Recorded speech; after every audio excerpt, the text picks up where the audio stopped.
Terima kasih Anda masih bersama kami di Berita Bandung. Bagi Anda yang baru saja bergabung, kami hadirkan kembali 3 berita utama hari ini. Warga Kampung Gabel, Karawang menemukan mayat perempuan tanpa identitas terapung di saluran irigasi Sabtu lalu. Dipergoki mencuri sepeda motor, pasangan suami istri jadi sasaran amukan warga Parigi, Pangandaran. Uang tabungan anak-anak di sebuah SD di Pangandaran tak bisa dicairkan, orang tua lapor ke polisi.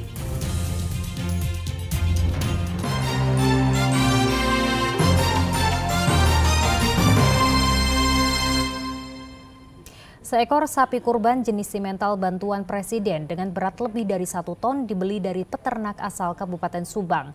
Nantinya sapi seharga 100 juta rupiah tersebut akan dijadikan sebagai hewan kurban di Hari Raya Idul Adha. Sapi jenis simental dengan bobot lebih dari 1 ton ini dibeli pihak Istana Kepresidenan dari peternakan sapi milik Dadang Subagio di Desa Kasomalang Kulon, Kabupaten Subang. Menurut pengurus peternakan, sapi jenis simental yang diberi nama Raja tersebut telah dipilih melalui proses seleksi dan akan dijadikan hewan kurban oleh Presiden Joko Widodo. Sebelum dipilih, kondisi sapi jantan berusia 4 tahun ini telah diperiksa dan dinyatakan lolos pemeriksaan kesehatan hewan sehingga memenuhi syarat sebagai hewan kurban. Peternak merasa bangga sapinya bisa dipilih Istana untuk kurban. Bagi kita petani ya merasa bersyukur banget gitu ada seperti ini. Satu juga udah beruntung Pak, sapi bisa masuk ke istana Pak. Selain Raja, Sekretariat Presiden juga masih tertarik pada 2 ekor sapi lainnya dengan jenis yang sama milik peternak asal Kabupaten Subang ini.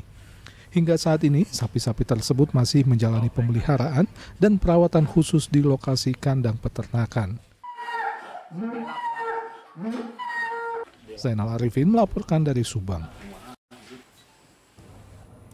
Kita beralih ke informasi haji. Ratusan jemaah haji asal Kabupaten Tasikmalaya dari Kloter 62 diberangkatkan menuju embarkasi Haji Bekasi untuk diterbangkan ke Tanah Suci.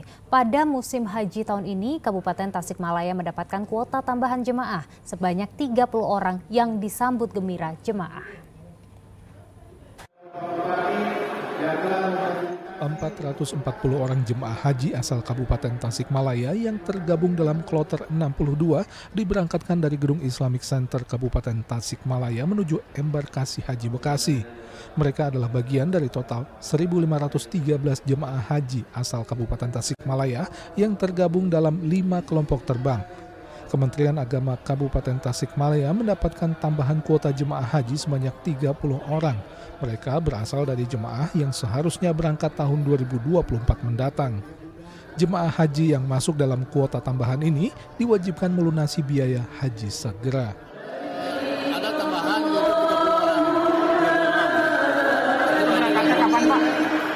Sekitar tanggal 23. Itu mereka dikasih waktu untuk lunasan sampai kapan? Sampai hari ini. Sampai hari ini harus lunas. Jadi langsung. Tapi responnya bagaimana jemaah Pak? Responnya jemaah gimana Pak? Wah, sangat mendukung sekali karena yang kami usulkan itu yang siap untuk berangkat.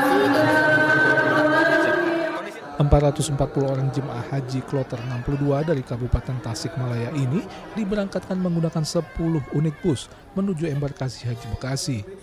Ada 2 jemaah yang gagal berangkat karena meninggal dunia. Eko Setiabudi melaporkan dari Kabupaten Tasikmalaya. Uang tabungan siswa senilai 112 juta rupiah yang dititipkan ke sekolah dasar di Pangandaran tak bisa diambil oleh orang tua saat anaknya lulus. Uang tabungan tersebut ditempatkan oleh sekolah pada sebuah koperasi yang saat ini mengalami kesulitan keuangan.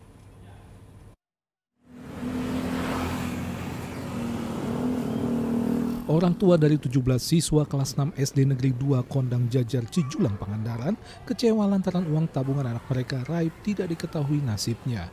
Orang tua siswa beberapa kali meminta penjelasan kepada sekolah, namun guru menyatakan uang tabungan anak mereka belum bisa dicairkan. Total uang tabungan yang lenyap dari 17 siswa tersebut mencapai lebih dari 112 juta rupiah.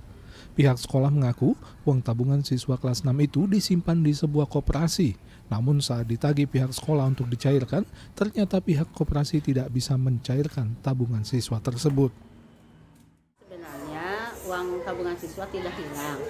Semuanya tabungan siswa itu ada di koperasi. Di koperasi totalnya berapa, Bu? 100 kurang lebih ya 112-an. Itu yang kelas berapa, Bu? Yang kelas 6. Itu sejak kapan sih nabung di koperasi, Bu?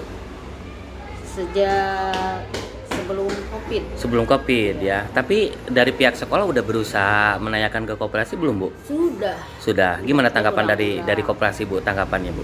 Ya dari koperasi tanggapannya ya uang itu pada pinjam.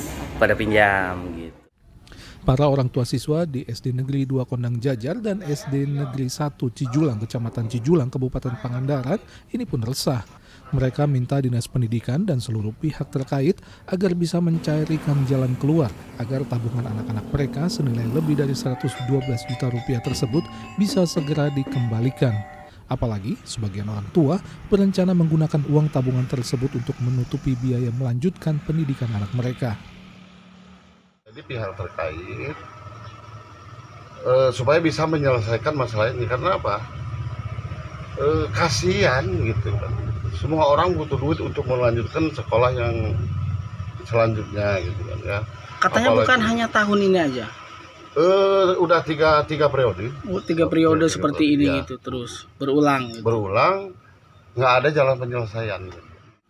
3 kali melakukan mediasi dengan pihak sekolah tanpa hasil, akhirnya orang tua melaporkan kasus ini ke polisi.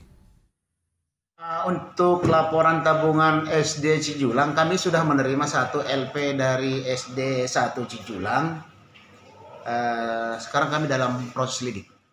Untuk yang sudah masuk pengaduan ada 1, namun ada juga SD yang lain juga kami buatkan LI karena berdasarkan patroli cyber yang kami dapatkan, ada juga SD lain yang merasa orang tuanya tertipu.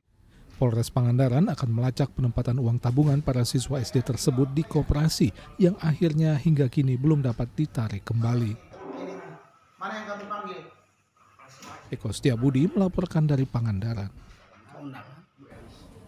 Baik, polemik tabungan siswa tadi mengakhiri jumpa kita hari ini. Atas nama rekan yang bertugas, saya Dana Paramita mengucapkan terima kasih atas kebersamaan Anda. Selamat beraktivitas dan sampai jumpa.